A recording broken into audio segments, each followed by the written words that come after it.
லூக்கா சுவிசேஷத்துல 10ஆம் அதிகாரத்தை எடுத்துக்கொள்ளுங்கள்.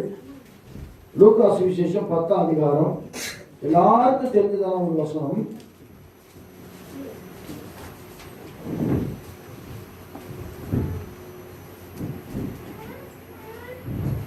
38ஆம் வசனத்தை நாம் வாசிப்போம்.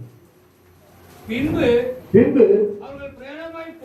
அவர்கள் பிரயாணமாய் போகையில் அவர் ஒரு கிராமத்திலே பிரவேசித்தார். அங்கே மார்த்தாள் என்னும் பெயர் கொண்ட ஸ்திரீ அவரை ஏற்றுக்கொண்டார். அவளுக்கு மரியாள் எனப்பட்ட ஒரு சகோதரி இருந்தார். அவள் இயேசுவின் பாதத்தருகே உட்கார்ந்து அவருடைய வசனத்தை கேட்டுக்கொண்டிருந்தாள். மார்த்தாளோ பற்பல வேலைகளை செய்வதில் மிகவும் வருத்தமடைந்து அவரிடத்தில் வந்து, ஆண்டவரே, நான் தனியே வேலை செய்யும்படி என் சகோதரி என்னை விட்டு வந்திருப்பதை குறித்து உமக்கு கவலை இல்லையா? எனக்கு உதவி செய்யும்படி அவளுக்கு சொல்லும் என்றார். இயேசு அவளுக்கு பிரதியுத்தரமாக மார்த்தாளே, நீ அநேக காரியங்களை குறித்து கவலைப்பட்டு கலங்குகிறாய். எனக்கு அன்பான தேவ பிள்ளையை, இந்த காலை வேளையிலே என் ஆண்டவர் சொல்லுகிறார், நீங்க உங்க பேர் உண்மையா கவலையா இருக்கிற தேவ பிள்ளைகள் அவர்கள் பேரை போட்டுக் கொள்ளுங்க. மார்த்தாளே, நீ அநேக காரியங்களை குறித்து கவலைப்பட்டு கலங்குகிறாய். ஆண்டவர் சொல்றார், எனக்கு அன்பான தேவ பிள்ளை, இந்த உலகத்திலே வாழ்கிற நாம் அநேக பிரச்சனை நம்முடைய வாழ்க்கையில் இருக்கிறது. ஆண்டவரே சொல்லிட்டார், உலகத்திலே உபத்திரம் உண்டு, ஆனாலும் திறன்கொள்ளுங்க நான் இந்த உலகத்தை. ஆனா இவ்வளவு வாக்குத்தத்த வசனங்களை தேவன் நமக்கு கொடுத்தாலும் கூட, எனக்கு அன்பான தேவ பிள்ளையே, அநேக நேரத்தில் நம்ம கவலைப்பட்டு கொண்டிருக்கிறோம். அநேக நேரத்தில் கலங்கி போகிறோம். அநேக நேரத்தில் வேதனைப்படுகிறோம். அநேக நேரத்தில் ஒருவேளை நம்முடைய வாழ்க்கையில் நடைபெறுகிற பிரச்சனைகளை கண்டு நாம சோர்ந்து போகிறோம். பிரியமான தேவ பிள்ளையே, ஆனா இன்னைக்கு என் ஆண்டவராகிய இயேசு கிறிஸ்து உங்களை பார்த்து சொல்லுகிறார். ஏன்னா நான் சப்போஸ் பேர் சொல்லி சொன்னா உங்களுக்கு கஷ்டமா இருக்கும். ஆண்டவரே சொல்றாரு, மார்த்தாளே, நீ அநேக காரியங்களை குறித்து கவலைப்பட்டு கலங்குகிறாய். தேவையானது ஒன்று, மரியாள் தன்னை விட்டு எடுபடாத. ஆமென். அல்லேலூயா சொல்லுவோமா? உற்சாகமா கலையை சொல்லுவோமா? சோர்ந்து கொண்டு அலையை சொல்லுவோமா? கர்த்தர் நல்லவர். ஆமா, ஆண்டவர் சொல்றார், எனக்கு அன்பான தேவ பிள்ளைகளை, வேதம் சொல்லுகிறது, இயேசு கிறிஸ்து வருகிறார். அந்த வீட்டுக்கு எதுக்கு வர்றார் ஆண்டவரே? அவர்களை பார்க்கும்படியாக வருகிறார். ஆனா ஏற்றுக்கொண்டது யாரு? மார்த்தாள் ஏற்றுக்கொள்றார். மார்த்தாள் தான் அவங்க வீட்டுக்குள்ள அவர் என்ன செய்யறாங்க? ஏற்றுக்கொள்கிறார். ஆனா வேதம் சொல்லுகிறது, மரியாள் பாருங்க, நல்ல அவள் சத்தியத்தை உணர்ந்து கொண்டவளா இருந்தா என்ன பண்றான்னா, இயேசுநாதரே நம்ம வீட்டுக்கு வந்துட்ட பிறகு நம்ம சாப்பாட்டை குறிச்சு கவலை வருமா?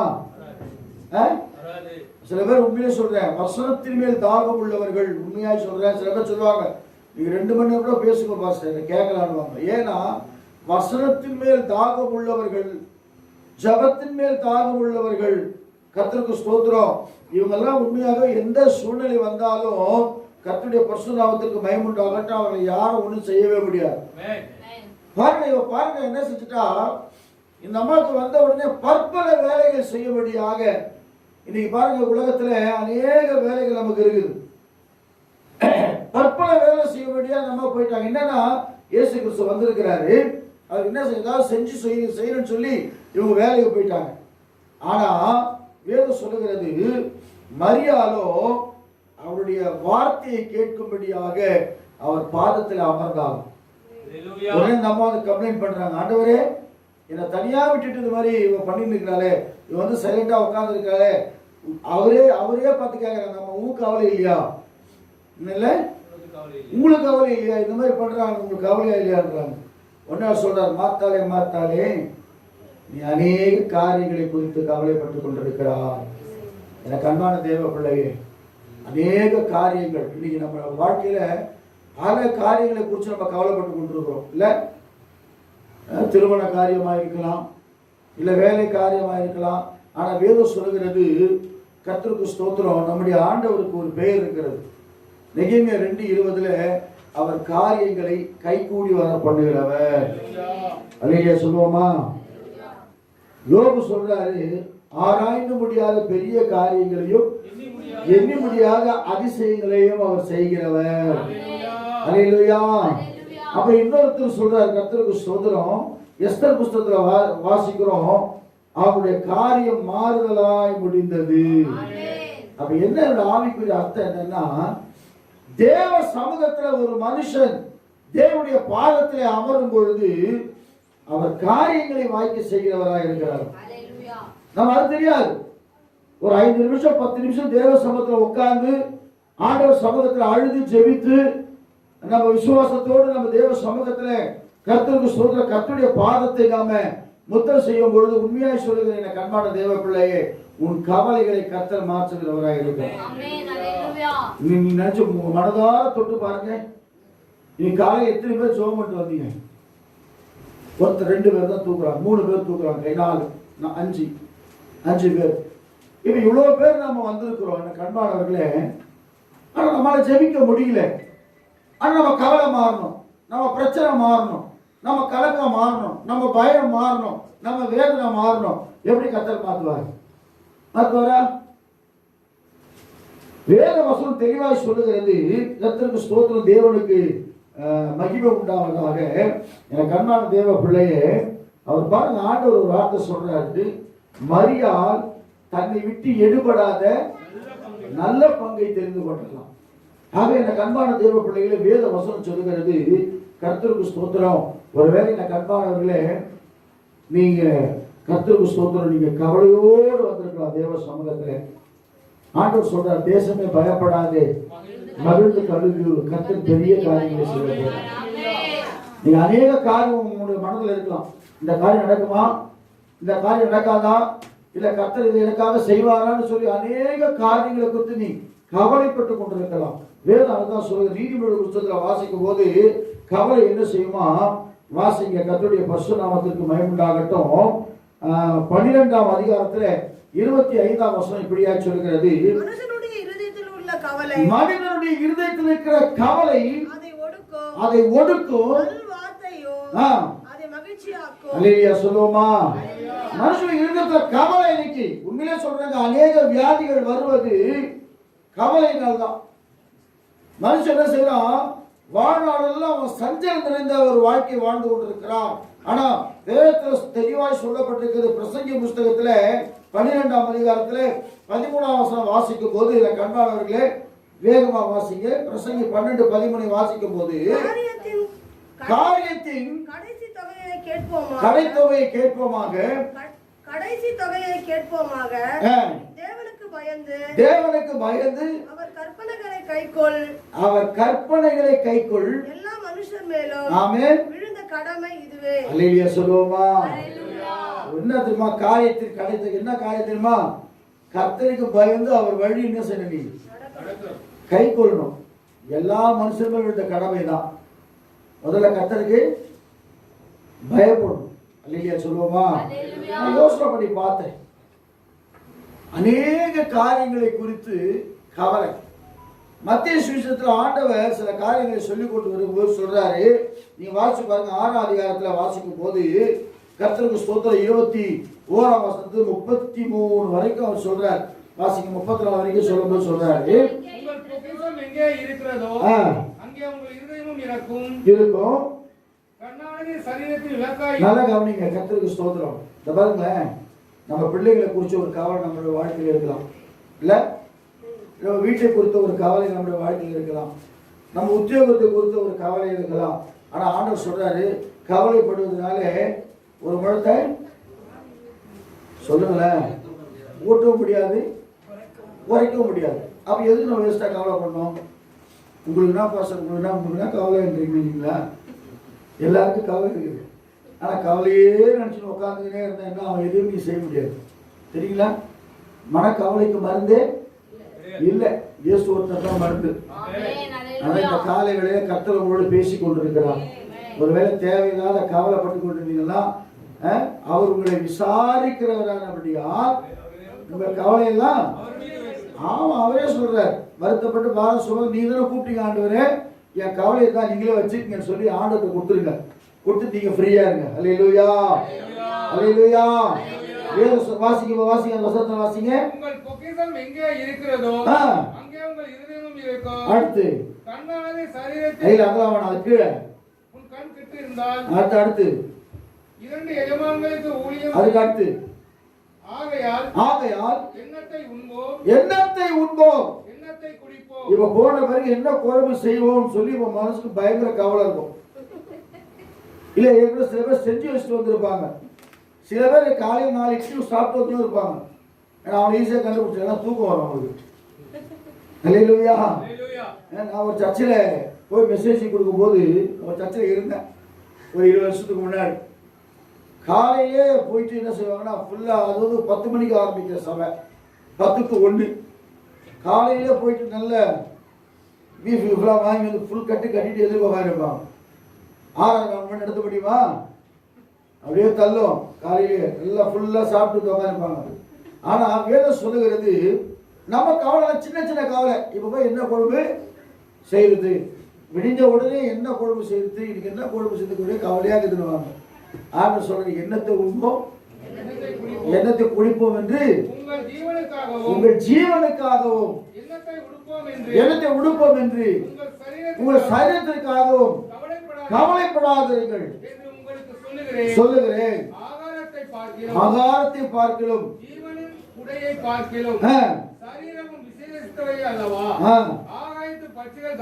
ஆகாயத்து பட்சிகள் நல்லா கவனிப்பாருங்க. ஆகாயத்து பட்சிகளை காலையில் எழுந்த உடனே யாராவது 2 இட்லி கெட்டி செஞ்சு கொடுக்குறாங்களா? காக்காக்கு குருவிகளுக்கு ஏதாவது கொடுக்குறாங்களா? கிடையாது. வேத வசனம் சொல்லுகிறது அது நேரம் எழுந்தது காலையிலே காக்காடு கத்துது. நான் விசுவாசிக்கிறேன் ஆண்டவரை துதிக்கிறதா இருக்குன்னு நினைக்கிறேன். காலையில் எழுந்து ஆண்டவர் துதிக்கும். ஆண்டவரே இந்த நாள் நாங்கள் இருக்கிறோம், எப்படி எல்லாம் இந்த கிடைக்கும் தெரியல ஆதாரம் அப்படின்னு சொல்லி அது என்ன சொன்னோமா கர்த்தரை துதிக்குது. போதா நேராக போன காலையில் என்ன செய்யுது? ஐயர் ஹோட்டலில் போய் டிஃபன் சாப்பிடும். மதியானம் பாய்கிட்ட போய் பிரியாணி சாப்பிடும். காக்கா இல்லை இதெல்லாம் கேட்குதா? இதெல்லாம் கிடையாது. ஆனால் ஆண்டவர் அவைகளுக்கும் பிழை போட்டுகிறார். காக்கை குருவிக்கே ஆண்டவர் பிழை போட்டுகிறான்னு சொன்னா எனக்கு அன்பான தேவ பிள்ளை, அவரால் உண்டாக்கப்பட்ட, அவரை விசுவாசிக்கிற, அவரை நம்புகிற, அவரை ஏற்றுக்கொண்டிருக்கிற, அவரையே சார்ந்து வாழ்கிற நமக்கு ஆண்டவர் நிச்சயமாகவே அதிகமாய் செய்ய அவர் கர்த்தருக்கு ஸ்தோத்திரம் ஆவலாய் இருக்கிறார். இருக்கிறாரா இல்லையா? ஆண்டவர் பாருங்க, காக்கை குருவி குறிச்சு அவருக்கு ஞாபகம் இருக்குது. இந்த காக்கை குருவிக்கு என்ன செய்யக்கூடாது? பட்டினியா இருக்க கூடாதுன்னு நினைக்கிறவன் பாருங்க அந்த வசனம் அழகா சொல்லுகிறது. ஆகாயத்து பட்சிகளை கவனித்து பாருங்கள், அவை விதைக்கிறதும் இல்லை, அறுக்கிறதும் இல்லை, சேர்த்து வைக்கிறது கூட கிடையாது. அவைகளையும் பிழை போட்டுகிறார். நம்ம மனுஷனை போல சேர்த்து வைக்கல, மனுஷனை போல பேங்க் லாக்கர்ல போல, மனுஷனை போல எல்லா தானியங்களும் போய் சேர்த்து வைக்கல. ஆனா அவைகளையும் கர்த்தர் பிழை போட்டுகிறார். அவைகளை பார்க்கிறோம். அல்லேலூயா சொல்லுவோமா? நம்ம விசேஷித்தவர்களாக இருக்கிறோம். நமக்கு தான் 6 அறிவு கர்த்தர் கொடுத்திருக்கிறார். மற்ற மிருகங்களுக்கோ பறவைகளுக்கோ 6 அறிவு கிடையாது. ஆனா இந்த கண்பான தேவ பிள்ளையே அந்த 6வது அறிவை பெற்றிருக்கிற நாம தான் வேதத்தில் எத்தனையோ வசனங்களை நம்முடைய ஆண்டவர் நமக்கு அழகாய் கொடுத்து இருக்கிறார். கர்த்தருக்கு ஸ்தோத்திரம். ஆனால் நாம தான் சில பயப்படாதே உன்னோடு கூட இருக்கிறேன் என்று சொல்லி ஆண்டவர் சொல்லியிருப்பார். அப்பதான் நம்ம பயப்படுவோம் இல்ல? நானே உயிர்த்தெழும் ஜீவனுமா இருக்கிறேன் என்று விசுவாசிக்கிறவன் மரித்தாலும் பிழைப்பான் ஆண்டவர் சொல்லுகிறார். அப்பதான் சாவை குறித்து நம்ம பயப்படுவோம். ஐயோ செத்துட்டா என்ன ஆக போகணும்? எனக்கு அன்பானவர்களே வேத வசனம் சொல்லுகிறது ஆண்டவர் 365 தடவை பயப்படாத பயப்படாத பயப்படாதுன்னு சொன்னாலே நாம தான் அதிகமா பயந்து கொண்டிருக்கிறோம். ஆண்டவர் நம்புகிற பிள்ளைகள் தான் அதிகமா பயப்படுறோம். ஆனா உலகத்துல சில பேர் உண்மையாய் சொல்ற பயமே இல்லாதபடிக்கு வாழ்ந்து கொண்டிருக்கிறாங்க. அந்த வசனத்தை தொடர்ந்து வாசிங்க. கவலைப்படுகிறதுனாலே எவன் தன் சரீர அளவோடு ஒரு முழத்தை கூட்டுவான். உடைக்காகவும் நீங்கள் கவலைப்படுகிறது என்ன? காட்டு புஷ்பங்கள் எப்படி வளர்கிறது கவனித்து பாருங்கள். அவைகள் உழைக்கிறதும் இல்லை, நூற்கிறதும் இல்லை. அல்லேலூயா. சர்ச்சுக்கு வரணும்னு நம்ம எந்த ட்ரெஸ் போடணும்னு என்ன செய்வோம்? அதுக்கு ஒரு 1/2 மணி நேரம் ஆராதனை போனோட போட்டோம்.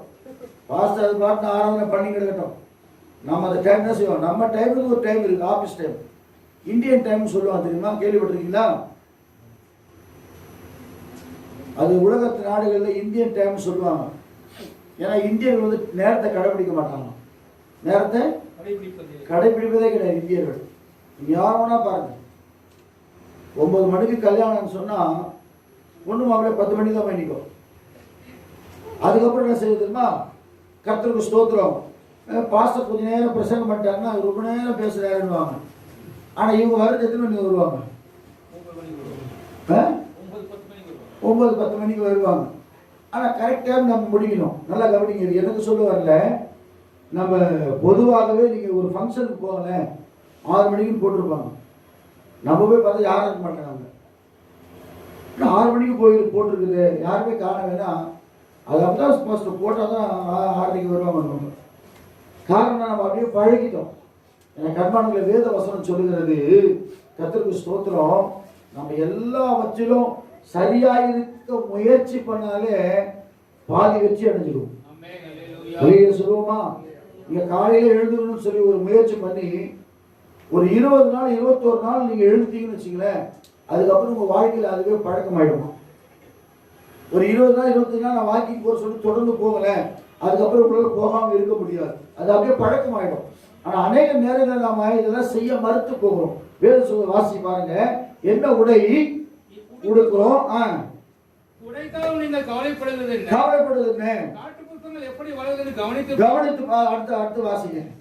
என்றாலும் சாலமோன் முதலாய் அடுத்து அற்ப விசுவாசிகளே இன்றைக்கு இருந்து நாளைக்கு அடுப்பிலே போடப்படுகிற காட்டு புல்லுக்கு தேவன் யூதமாய் உடுத்துவித்தால் அவர்களை உடுத்துவிப்பது அதிக நிச்சயம் அல்லவா அப்படின்னு சொல்லிட்டு அடுத்த வாசிங்க.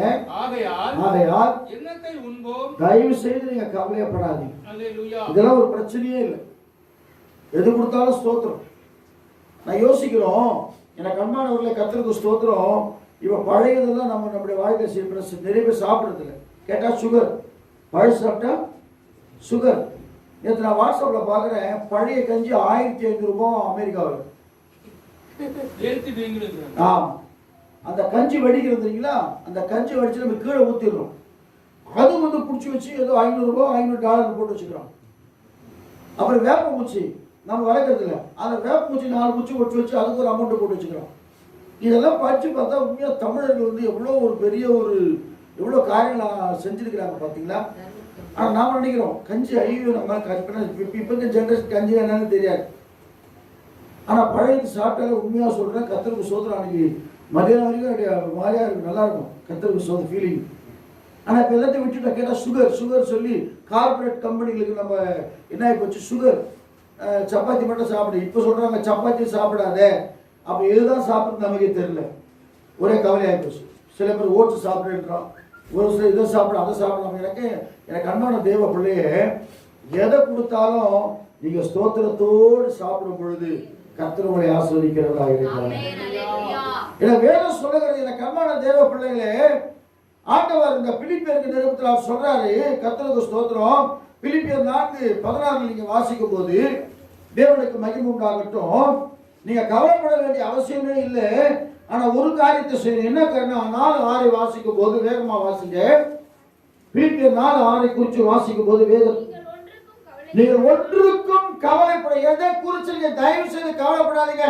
இந்த உலகத்துல ஆண்டவர் என்னை பிறக்க வைத்த நேரம் தெரியும், ஆனா இறக்க போற நேரம் தெரியாது. ஆனா எல்லாரும் ஒரு நாள் மறிச்சுதான் ஆகணுமா இல்லையா? நான் 150 வயசு வரைக்கும் இருப்பேன் அப்படி சொல்லி இருப்பீங்க. ஆனா அதுக்கப்புறம் என்ன செய்யும்? மறிச்சுதான் ஆகணும். இந்த பூமியில பிறந்த எவனும் மறித்துதான் ஆக வேண்டும். ஆக இன்னைக்கு மறிப்போமோ, நாளைக்கு மறிப்போமோ, இல்லை நாளை மறுநாள் மறிப்போமோ, அதை பத்தி கவலைப்படல. ஆனா வேதம் சொல்லுகிறது, வாசிங்க. கர்த்தருக்கு ஸ்தோத்திரம். நீங்கள் ஒன்றுக்கு எல்லாவற்றையும் கர்த்தர் பார்த்துக் கொள்ளுவார்.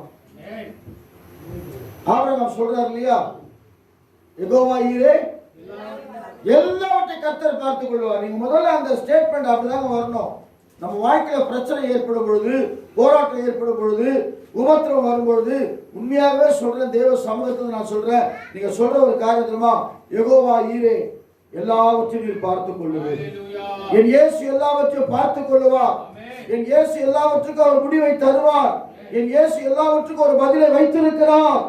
அந்த விசுவாசம் நமக்குள்ள காணப்பட்ட, உண்மையா சொல்றேன், கர்த்தர் ஒரு தெளிவாய் நம்ம நடத்துகிறவராக இருக்கிறார். ஒன்றுக்கு கவலைப்படாமல் எல்லாவற்றையும் குறித்து, எதுவா இருந்தாலும் எல்லாவற்றையும் குறித்து உங்கள் விண்ணப்பங்களை ஸ்தோத்திரத்தோடு கூடிய ஜெபத்தினாலும் வேண்டுதலினாலும் தேவனுக்கு தெரியப்படுத்துங்கள். கண்ணான தேவ பிள்ளை, மனுஷனுக்கு அல்ல, உன்னை உண்டாக்கின, உனக்கு ஜீவ சுவாசத்தை கொடுத்த, உன் வாழ்க்கையில் அற்புதங்களை செய்து கொண்டிருக்கிற என் ஆண்டவராகிய இயேசுவுக்கு தெரியப்படுத்துங்கள்.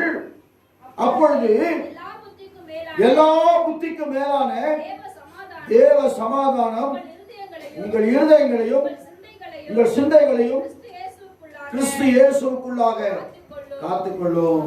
ஹல்லேலூயா சொல்லுவோமா? ஹல்லேலூயா சொல்லுவோமா?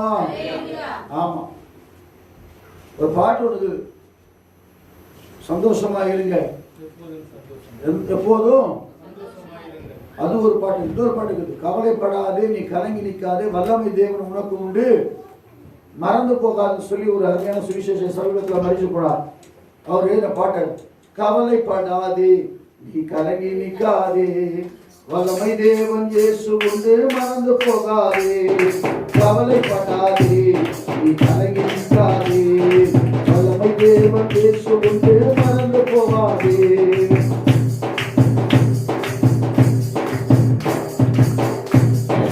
என்னத்தை உட்போம் குடிப்போம் என்று கவலைப்படாதே, கவலைப்படாதே நீ கவலைப்படாதே. என்னத்தை உட்போம் குடிப்போம் என்று கவலைப்படாதே, கவலைப்படாதே நீ கவலைப்படாதே. இவைகளையும் பரமபிதா போஷிக்கிறாரே, இவைகளையும் பரமபிதா போஷிக்கிறாரே, போஷிக்கிறாரே இயேசு போஷிக்கிறாரே, போஷிக்கிறாரே இயேசு போஷிக்கிறாரே. கவலைப்படாதே நீ கலங்கி நிற்காதே வல்லமை தேவன் இயேசு உண்டு மறந்து போகாதே. கடைசியா சொல்ற ஆண்டவர் இது எல்லாவற்றையும் சொல்லிவிட்டு சொல்றாரு, எல்லாத்தையும் சொல்றாரு, எல்லாவற்றையும் இதுக்காக கவலைப்படாது, அதுக்காக கவலைப்படாது, இதுக்காக கவலைப்படாது, அதுக்காக கவலைப்பட சொல்லிவிட்டு 33ஆம் வசனத்தை வாசிங்க. 33 வாசிங்க, 32 33 வாசிங்க. மத்தேயு சுவிசேஷம் 6 அதிகாரம் 32 33 வாசிங்க. நான் உங்களுக்கு சொல்லுகிறேன்,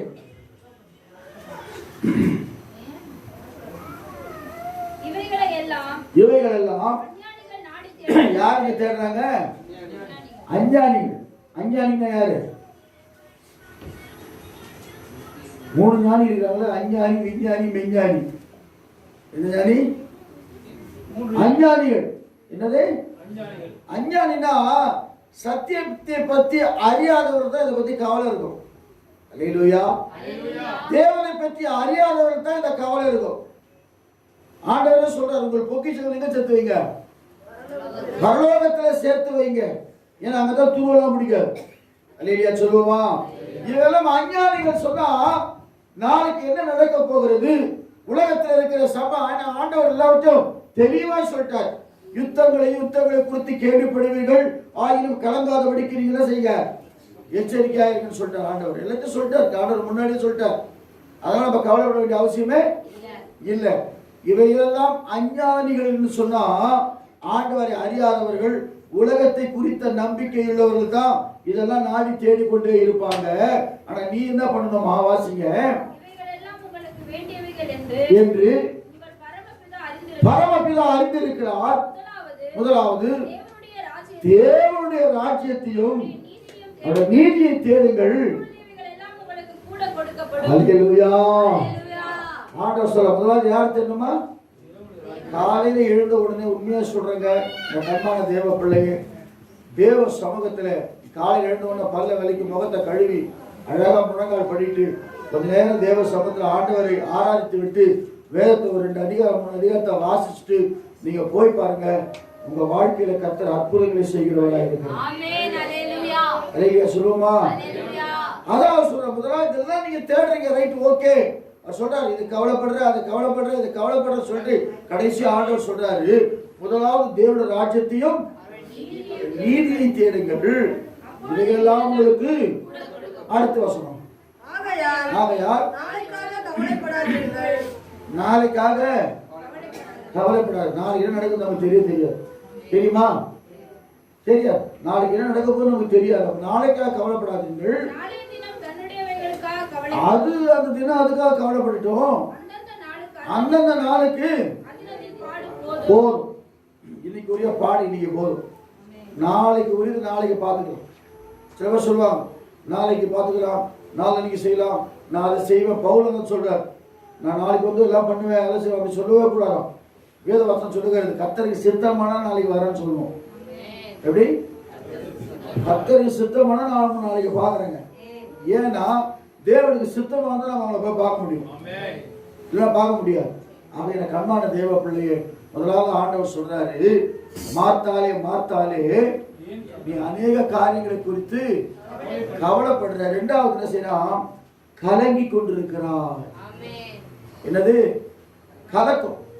மனுஷன் வாழ்க்கையில ஒரு கலக்கம். அதாவது என்ன சொன்னா, எந்த காரியத்திலும் ஒரு தெளிவில்லாம நம்ம வாழ்ந்து கொண்டிருக்கிறோம்.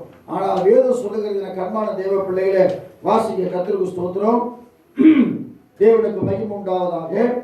1 சாமுவேல் புஸ்தகத்திலே 14ஆம் அதிகாரம் 14ஆம் வசனத்தை வாசிக்கிறேன், சீக்கிரம் வாசிக்கிறேன்.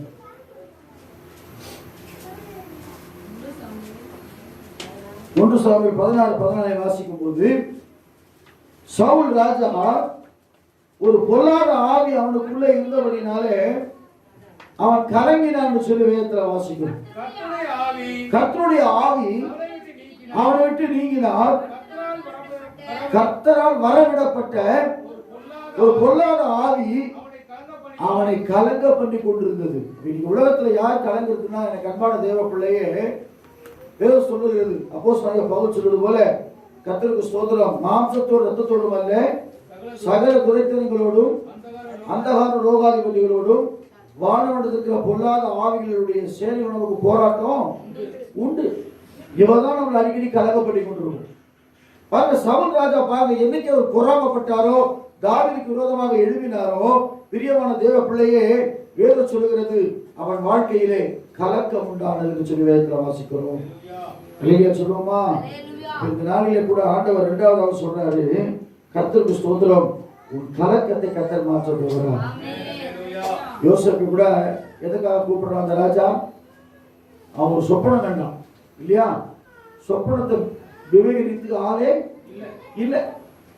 இவன் தேவ சமூகத்தில் இருந்தபடினாலே அந்த சொப்பனத்திற்குரிய பதிலை சொல்லும்படியாக யோசேப்பு கர்த்தர் கிருபை வைத்திருந்தார். ராஜாவுடைய கலக்கத்தை யோசேப்பு மாத்தணும். 7 வருஷம் பஞ்சம் வரப்போகுதுப்பா, நான் என்ன செய்ய போறேன் தெரியல அப்படி சொன்ன போது அவன் உடனே ஒரு ஆலோசனை கொடுக்குறான், கவலைப்படாதீங்க, தானியத்தெல்லாம் சேமிச்சு வைங்க, அந்த 7 வருஷம் பஞ்சகாலம் முடிகிற வரைக்கும் நம்முடைய எகிப்து தேசம் நல்ல பரிபூர்ணமான ஆசீர்வதிக்கப்பட்ட தேசமான ஒரு ஐடியா கொடுக்கும்படியா கர்த்தர் செஞ்சார். அப்ப என்னன்னா, தேவ சமூகத்தை நீ தேடும் பொழுது என்னதான் பிசாசு கலக்கங்களை கொண்டு வந்தாலும் ஆண்டவர் உங்களுக்கு ஒரு ஐடியா கொடுப்பார். ஆமென் சொல்லுங்க, மாத்திரம் ஐடியா கொடுப்பாரு. ஐடியா சொல்லுவோமா? அவர் கர்த்தர் நல்லது. ஆண்டவர் ஒரு ஐடியா கொடுப்பாரு. பாருங்க, யோசேப்பு தைரியமா சொல்றான். என்ன சொல்றான்? 7 வருஷம் பஞ்சகாலம் முடிகிற வரைக்கும் தானியங்களை சேமித்து வைங்க சொல்லி ஒரு ஆலோசனை கொடுத்தா. அப்பதான் ராஜா சொல்றார், தேவ ஆவியை பெற்ற மனுஷன் போல ஒருவனும் இல்லை. இன்னொரு சம்பவத்தில் பார்க்கணும், நேபுகாத்நேச்சார் என்ன செய்யலாம், கலங்கி போகிறோம் அந்த பொற்சிலையை குறிச்சு. ஆனா கர்த்தருக்கு ஸ்தோத்திரம், தானியேல் அதை விடுவிக்கிறவராக இருக்கிறார். காரணம் என்னன்னா, தானியேல் இடைவிடாமல் கர்த்தரை ஆராதிக்கிற ஒரு மனுஷனாக இருந்தபடினாலே, என கண்பான தேவ பிள்ளையே, அவனுக்கு கர்த்தருக்கு ஸ்தோத்திரம் வெளிப்பாடுகளை சொல்லுகிற அந்த காரியத்தை கர்த்தர் கொடுத்திருந்தார். அப்ப என்ன அர்த்தம் நான் சொல்ல வரேன்னு சொன்னா, நீ அநேக காரியங்களை குறித்து கவலைப்பட்டு கலங்கி கொண்டிருக்கிறாய். தேவையானது ஒன்று. தேவையானது தெரியுமா? தேவனுடைய பாதம் தான். உண்மையாக சொல்றேன், நீங்க ஜெபிக்காம பைபிள் வாசிக்காம எத்தனை வருஷம் நீங்க விசுவாசியாக இருந்தாலும் எனக்கு அன்பான தேவ பிள்ளையே, நம்முடைய வாழ்க்கை அப்படியே தான் இருக்கும். அல்லேலூயா சொல்லுவோமா? யோசுவா கலங்கும் போது ஆண்டு சொல்றார், நீ உயிரோடு இருக்கு நாளெல்லாம் ஒருவனுக்கு முன்பாக வைத்து நிற்பதில்லை. நான் மோசே இருந்தது போல உன்னோடு இருப்பேன். நான் உன்னை விட்டு விலகுவதும் இல்லை. ஏன் தெய்வம் சொல்ற ஆண்டு தெரியுமா? அப்ப ஆண்டு வசனங்கள் சில நேரங்களில் நம்மை தேர்ச்சி நம்மை நடத்தி கொண்டிருக்கிறது. ஆக எனக்கு அன்பான தேவ பிள்ளைய தேவையானது ஒன்று. அந்த எது ஒன்றுன்னா தேவனுடைய வசனம், அவருடைய பாவம். இதை மாத்திரம் ஒரு மனுஷன் பிடிச்சிட்டாங்கன்னா எனக்கு அன்பான தேவ பிள்ளையே, உன் வாழ்க்கையில் இருக்கிற எல்லா பிரச்சனைகளையும் கர்த்தர் மாற்ற வல்லவராக இருக்கிறார். கர்த்தருக்கு ஸ்தோத்திரம். அது மாத்திரம் இல்ல, நல்ல பங்குன்னு சொல்லுது பைபிள். என்ன பங்கு? நல்ல பங்கு. எடுபடாத நல்ல பங்கு. எடுபட்டு போகிற பங்கு இல்லை. நல்லா கவனிங்க எனக்கு அன்பான தேவ பிள்ளையே. கொஞ்ச நாள் ஆசீர்வாதத்தை கொடுத்துட்டு அதுக்கப்புறம் ஆசீர்வாதம் நின்று போகிற காரியம் இல்லை. எடுபடாத நல்ல பங்காகிய இயேசு கிறிஸ்து நமக்குள்ள வந்துடுவார். நாம உண்மையாகவே அவருடைய பாதத்தில் அமர்ந்து காத்திருக்கும் பொழுது இயேசு நமக்குள்ளே வந்து வாசம் பண்ணுகிறவராக இருக்கிறார். அதுதான் நல்ல பங்கு என்று சொல்லி வேதத்தில் வாசிக்கிறோம். அறிவியா சொல்லுவோமா? வேதத்தில் வாசிக்கிறோம். கர்த்தருக்கு யார் பங்கா இருக்கிறாங்கன்னா, உபாகமத்தின் புத்தகம் 32 அதிகாரத்துல 9ஆம் வசனம் வேகமா வாசிக்க. கர்த்தருக்கு ஸ்தோத்திரம். உபாகமம் 32:9 வாசிங்க. கர்த்தருடைய ஜனமே அவருடைய பங்கு, சுதந்திர விதம். போதும். நாம அவருக்கு பங்கா இருக்கிறோம், அவரே நமக்கு பங்கா இருக்கிறார். அதான் சங்கீதக்காரன் சொல்றான் பாருங்க. சங்கீதம் 16 சங்கீதம் 5:6 வாசிக்கும் வேகமா வாசிங்க. சங்கீதம் 16:5-6 வாசிக்கும் போது, கர்த்தர் சுதந்திரமும் என் பாத்திரத்தின் பங்குமா இருக்கிறார். காப்பாற்றுகிறீர். நேர்த்தியான இடத்திலே எனக்கு பங்கு கிடைக்குது. ஆமென். நேர்த்தியான இடம் எது தெரியுமா? இயேசுவுடைய பாதம் தான். அங்கதாங்க விடையே கிடைக்கும். திரும்ப சொல்றேன் எனக்கு அன்பான கர்த்தருடைய பிள்ளையே, நான் திரும்ப அடிக்கடி சொல்ற ஒரு காரியம், தேவ சமூகத்துல நம்ம ஜெபிக்க சும்மா ஒரு சில பேர், நான் நிறைய பேரை பார்க்கிறேன், ஒரு 10 நிமிஷம் ஜெபம் பண்றோம், ஒரு 5 நிமிஷம் ஜெபம் பண்றோம், ஜெபிச்சு விட்டு நான் செய்யணும்னா அவ்வளோ அதோட முடிஞ்சு போச்சு. பைபிள் ஓர வச்சிடறோம், அதுக்கப்புறம் எந்த இதுவும் கிடையாது. ஆனால் தேவ சமூகத்தில் ஒரு வசனத்தை நீங்கள் வாசித்து அதை தியானித்து அதை உட்கொள்ளும் பொழுதுதான் ஆண்டவர் சொல்றாரு, கர்த்தருக்கு ஸ்தோத்திரம், அநேக காரியங்களை குறித்து கவலைப்பட்டு கலங்குகிற அந்த காரியம் நமக்குள்ள வரவே வராது. அதான் ஆண்டவர் யோவான் 14 சொல்றார், உங்கள் இருதயம் என்னிடத்தில் விசுவாசமாயிருங்கள், தேவனிடத்தில் விசுவாசமாயிருங்கள். அப்ப என்னன்னா, விசுவாசத்தோட பாதத்தை தேடும் பொழுது நம்முடைய இருதய கலக்கத்தை எல்லாம் கர்த்தர் மாற்ற போடுறார். எத்தனை பேருக்கு கலக்கம் மாறணும்? கலக்கம் என்னது? பயம்.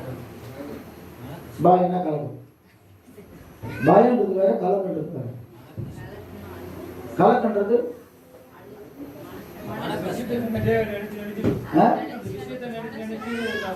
இல்ல. கலக்கம்னா பயம்ன்றது வந்து ஒரு இடத்துக்கு போவோம், இருட்டா இருக்குது அப்படின்னு சொன்னா நான் போக மாட்டேன், எனக்கு பயமா இருக்குது அப்படின்னு சொல்றேன், அது வேற. அல்லேலூயா. கலக்கம் சொன்னா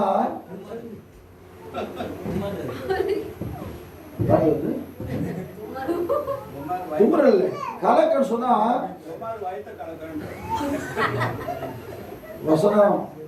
வசனத்தை வசனமா நம்ம சொல்லக்கூடாது.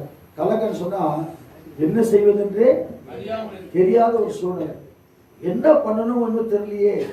அப்படிப்பட்ட நேரத்தில் ஒன்றும் இல்லைங்க, நீங்க தேவ சமூகத்துக்கு போனாலே போதும், உன் கலக்கத்தை மாற்றி உன்னை ஆசீர்வதிக்கிற தேவன் உன்னோடு இருக்கிறார். இல்லையா சொல்லுவோமா? அது மாத்திரம் இல்லை, வாசிச்சு பாருங்க. உபாகமத்தின் புஸ்தகம் 32:9 வாசிங்க. எது பங்கு நான் சொல்றேன், ரெண்டு காரியம் வந்து முடிக்கப்படும். உபாகமம் 32:9 வாசிங்க. கர்த்தருடைய ஜனமோ அவருடைய பங்கு, அவருடைய சுதந்திர விதம், நிலத்திலும். சங்கீதம் 50:18 வாசிங்க. சீக்கிரம் வாங்க. சங்கீதம் 50:18 வாசிங்க. நீ திருடனை காணும்போது அவனோடு ஒருமித்து போகிறாய். விபச்சாரரோடும் உனக்கு பங்கு. ஆண்டவர் சொல்றாரு, நம்ம பங்கு எங்க இருக்குதா? நீ திருடனை காணும்போது அவனோட என்ன செய்ற? ஒருமித்து போகிறாய். விபச்சாரியோட கூட உனக்கு என்ன இருக்குது? பங்கு இருக்குது. நம்ம யாருக்கிட்ட பங்கு இருக்கணும்? ஆண்டவரோட தான் நம்ம பங்கு இருக்கணும். அவர் தான் நம்முடைய தகப்பன். அவர் தான் நமக்கு சொத்தை கொடுக்கிறவர். அவர் தான் பரலோகத்தை கொடுக்க போகிறவர். அவரோடு பங்கு இருக்கணும். ஆனா வேதம் சொல்லுகிறது, இன்னைக்கு அநேக தேவ பிள்ளைகள் சொல்ற, ஆண்டவர் சொல்றாரு, கர்த்தருக்கு ஸ்தோத்திரம், சங்கீதக்காரன் சொல்றாரு, உனக்கு எங்க பங்கு இருக்கிறது? விபச்சாரரோடு உனக்கு பங்கு இருக்கிறது. அப்ப கர்த்தருடைய பங்கு நம்ம இல்லை.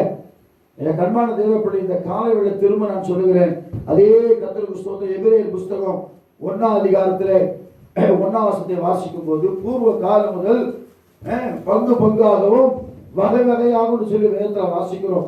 அதே எபிரேயர்ல 3ஆம் அதிகாரம் 1:14 வாசிக்கும் போது, இப்படி இருக்க பரம அழைப்புக்கு பங்குள்ளவர்களாய் கர்த்தர் நம்மை வைத்திருக்கிறார்.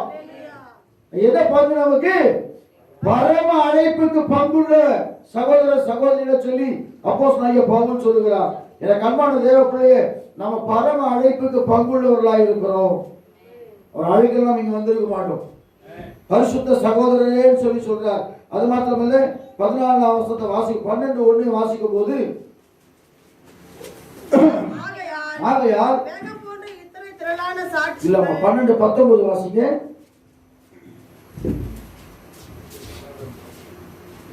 வேகமா வாசிங்க. எக்கால முழக்கத்திடத்திற்கும் வார்த்தைகளுடைய சத்தத்திடத்திற்கும் நீங்கள் வந்து சேரவில்லை. அந்த சத்தத்தை கேட்டவர்கள் இன்னும் தங்களுக்கு வார்த்தை சொல்லப்படாதபடிக்கு வேண்டிக் கொண்டார்கள். ஏனெனில் ஒரு மிருகம் போதும். இந்த கண்பான தேவ பிள்ளைகள், இந்த காலை வேளையிலே ஆண்டவர் சொல்றார், கர்த்தருக்கு சொல்றார், மரியாள் தன்னை விட்டு எடுபடாத நல்ல பங்கை தெரிந்து கொண்டார். அப்ப என்னன்னா, அநேக காரியங்களை குறித்து கவலைப்படுறது இன்னையோட தான் செய்ய. எத்தனை பேர் விட போறீங்க? எத்தனை பேர் விட போறீங்க? நாலு ஆத்துமா சரி யாருடைய இது?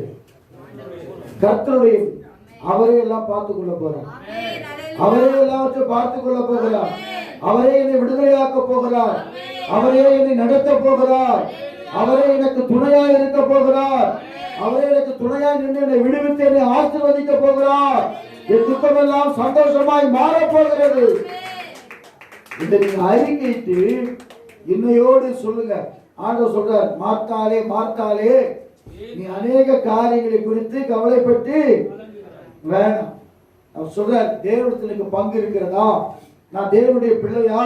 நான் பரிசுத்த அழைப்புக்கு பங்குள்ளவனா இருக்கிறேனா? நான் கர்த்தருக்கு பிரியமா இருக்கிறேனா? என் ஜப வாழ்க்கை எப்படி இருக்கிறது? என் விசுவாச வாழ்க்கை எப்படி இருக்கிறது? என் பரிசுத்த வாழ்க்கை எப்படி இருக்கிறது? என் வேத தியானம் எப்படி இருக்குன்னு சொல்லி அவருக்குள்ள அந்த பங்கை மாத்திரம் நாம காப்பாற்றி கொண்டால், உனக்கு எந்த நேரத்தில் பிசாசு எந்த விதமான கலக்கத்தை கொடுத்தாலும், எவ்விதமான போராட்டத்தை கொடுத்தாலும், தைரியமாக மேற்கொள்ளத்தக்கதான அபிஷேகத்தை கர்த்தருக்கு தந்து உன்னை ஆசீர்வதிக்கிறவராக இருக்கிறார். அல்லேலூயா. ஆண்டவரை கேளுங்க. தன்னை விட்டு எடுபடாத ஒரே காரணம் செஞ்சாங்க. என்ன காரியம்? சாப்பாடுலாம் வேண்டாங்க, என்ன வேணாலும் போய் செஞ்சுக்கோ. ஏசப்பா உள்ள வந்துட்டார், அவர் பாதத்துல போய் நான் உட்கார போறேன். நம்ம செஞ்ச காரியம் ஆமா. கர்த்தருக்கு சொல்ற லூக்கா சுவிசேஷம் 10ஆம் அதிகாரம் 42ஆம் வசனத்தை நீங்க வாசிச்சு பாருங்களேன். தேவனுக்கு மகிமை உண்டாகும். ஒரு சின்ன வசனமா இருந்துச்சு, நான் முடிச்சது அவ்வளவுதான். மரியாள் தன்னை விட்டு எடுபடாத நல்ல பங்கை தெரிந்து கொண்டாள் என்றார். மேன்மையானது வாசியம் தேவையானது ஒன்றே மரியாள் தன்னை விட்டு எடுபடாத. தேவனுடைய பாதம் தான். உன் கலக்கம் மாறும், உன் கவலை மாறும், உன் வியாதி மாறும், உன் பலவீனம் மாறும், உன் போராட்டம் மாறும், உன் பிரச்சனை மாறும், உன் பாடு மாறும், உபத்திரவம் மாறும். இன்னும் சொல்லிக் கொண்டு போயினே இருக்கலாம். ஒரே வழி இயேசுதான். இன்னைக்கு அவர் பாதத்துல போங்க. அவர் பாதத்தை யாரெல்லாம் முத்தமிடுறீங்களோ, அவர் பாதத்தெல்லாம் கர்த்தருக்கு யாரெல்லாம் அவர் பார்த்து நோக்கி பார்க்குறீங்களோ, யாரெல்லாம் நோக்கி பார்க்குறாங்களோ, உங்களை நல்ல பங்குள்ள பிள்ளைகளாய் தெரிந்து கொள்ளுவார். ஒரே ஒரு வசனம் கடைசியாக நான் பிடிக்கிறேன். 73 சங்கீதம் 26 வசனத்தை வாசிங்க. கர்த்தருக்கு ஸ்தோத்திரம். 73 26 வாசிங்க. சீக்கிரம் வாசிங்க. என் மாம்சமும் என் மாம்சமும் என் இருதயமும் என் இருதயமும் மாண்டு போகிறது. தேவன் என்னென்றைக்கும் தேவன் என்னென்றைக்கும் என் இருதயத்தின் கண்மலையும் என் கண்மலையும் என் பங்குமாய் என் இருக்கிறார். பங்குமாய் இருக்கிறார்.